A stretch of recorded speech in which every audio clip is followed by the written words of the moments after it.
1800년도 초에는 당시 뉴턴의 영향력이 굉장히 컸기 때문에 빛은 입자의 성질을 가지고 있다 라고 믿는 과학자들이 굉장히 많았어요. 1818년 프랑스 과학 아카데미에서는 빛의 성질에 대한 논쟁이 펼쳐졌습니다. 그 아카데미에서 프레즈넬이라는 한 과학자가 빛은 파동의 성질을 가지고 있다 라는 식으로 얘기를 하죠.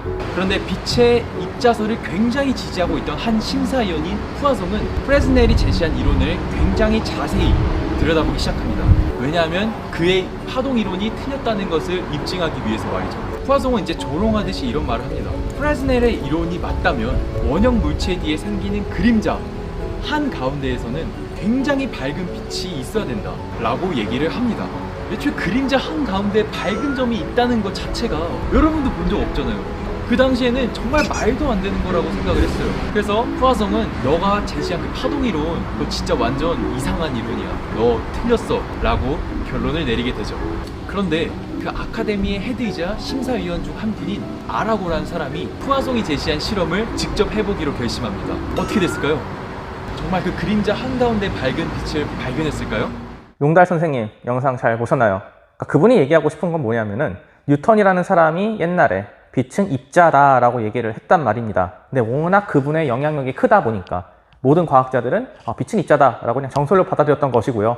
일부 과학자들은 그것에 의문을 품고 빛은 파동성도 뛸 수 있을 것이다, 회절 현상이 일어날 수 있을 것이다 라고 의문을 제시한 거죠. 그러다 보니까 그 실험을 진행하게 된 것이고요. 이번 시간에는 그 실험을 재현해서 여러분들에게 보여드리려고 합니다. 만약에 이게 뉴턴의 말이 맞다, 빛은 입자다 라고 하면은 어떤 그림자를 비췄을 때, 빛을 쏘고 그림자를 비췄을 때 그림자 안에는 아무런 빛이 도달하면 안 되겠죠. 회절이 일어날 수가 없으니까. 빛은 입자니까 회절이 일어날 수 없으니까 그림자 안에는 아무것도 없어야 하는 거고요. 만약에 빛이 파동성을 띠고 있다라고 하면은 그림자 안에 무엇인가 있어야 되겠죠. 그래서 여러분들이 생각할 때에는요, 세상을 살아보면서 여러분들 그림자 안에 뭔가 있었나요? 빛이 보였나요? 없었죠. 그래서 우리는 이 실험을 증명하기 위해서 레이저를 이용한 실험을 진행하겠습니다. 이거 얘기해 드리는 게, 이 실험을 진행하는 이유는 과학혁명이다라는 내용을 여러분들에게 소개시켜 주고 싶은 거예요.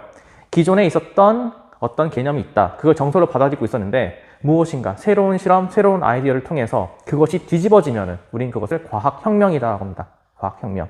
그래서 그 혁명을 통해서 새로운 이론이 만들어진다라는 것을 여러분들에게 보여주고 싶은 거예요. 그러면 실험을 한번 소개해 드리도록 하죠. 네, 그러면은 실험 장비를 소개해 드리도록 하겠습니다. 레이저, 스크린, 빨대, 쇠구슬 4가지를 이용할 거예요. 먼저 레이저, 레이저 장비가 되겠습니다. 이 레이저 장비는 빨간색 레이저와 파란색 레이저를 쏠 수 있는 그러한 장비가 되겠고요. 지금은 꺼둔 상태예요. 그래서 만약에 얘를 켜게 되면은 지금은 파란색 레이저가 나오고 있는 모습이고요. 그리고 빨간색 레이저 이렇게 전환할 수가 있게 된다는 거죠. 우리는 파란색 레이저를 이용하겠습니다. 그래서 이 레이저를 쏘게 되면은 스크린상에서 어떻게 입혀지는지 볼게요. 네, 스크린상에서는요, 어느 정도 부피를 갖고 있는, 어느 정도 면적이 있는 원형 레이저가 나타나게 됩니다. 비록 레이저라고 해도요, 먼 곳을 쏘게 되면은 어느 정도 퍼지게 되겠고, 스크린에 도달했을 때 거대한 빛이 형성이 된다는 거죠. 그리고 강한 빛이기 때문에 우리가 기존에 겪어보지 못했던 그림자 형상을 구경할 수 있을 것 같습니다. 그럼 이렇게 스크린 상태에 빛을 쏘고 있는 상태고요. 그 다음에 스크린 곁에 빨대를 이렇게 세워뒀는데요. 이 빨대 위에 쇠구슬을 올려놓게 되는 겁니다. 그러면은 정확하게 이미 세팅을 해놓기 때문에 쇠구슬 위에 레이저 빛이 도달하게 될 거예요. 올려볼까요? 이렇게 올려놓은 상태에서 세팅을 해놓은 상태에서의 모습입니다. 그러면은 쇠구슬에 레이저가 비치게 되는 것이고, 당연히 그것 때문에 그림자가 만들어지겠죠. 저기 보이시나요? 그 그림자가 지금 만들어진 것이고요. 얘를 확인하기 위해서 불을 끈 다음에 다가보도록 하겠습니다. 보시면은요, 그림자 내부에 아무것도 없는 게 아니라 가장 가운데 밝은 점이 생긴 거를 볼 수 있습니다.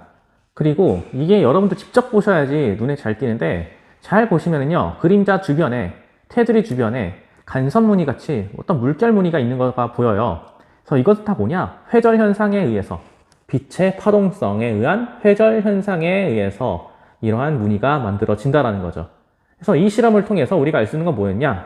빛은 입자가 아니라 파동성을 갖고 있다는 결론에 도달하게 됩니다. 그래요.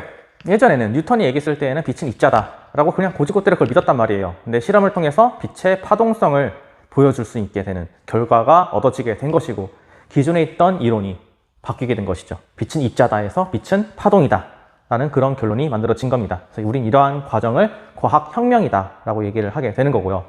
한동안 이렇게 빛은 파동이다 라는 게 정설로 여겨지고 이어지게 돼요. 그러다가 나중에 아인슈타인이 튀어나오게 됩니다. 아인슈타인이 광전효과 실험을 통해서 빛의 입자성을 증명하게 되고, 아무리 이제 과학자들이 모여가지고 빛은 입자냐 파동성이냐 얘네들을 다 얘기해 봤을 때 결론이 안 나는 거예요. 둘 다 똑같은 특징을 증명해내고 있으니까. 그래서 요즘은 빛은 입자성과 파동성을 모두 갖고 있는 이중성을 갖고 있다라고 이렇게 얘기를 하게 됩니다. 이것이 바로 과학혁명, 쿤의 과학 패러다임이었습니다. 오케이, 그럼 다음 시간에 보도록 하죠.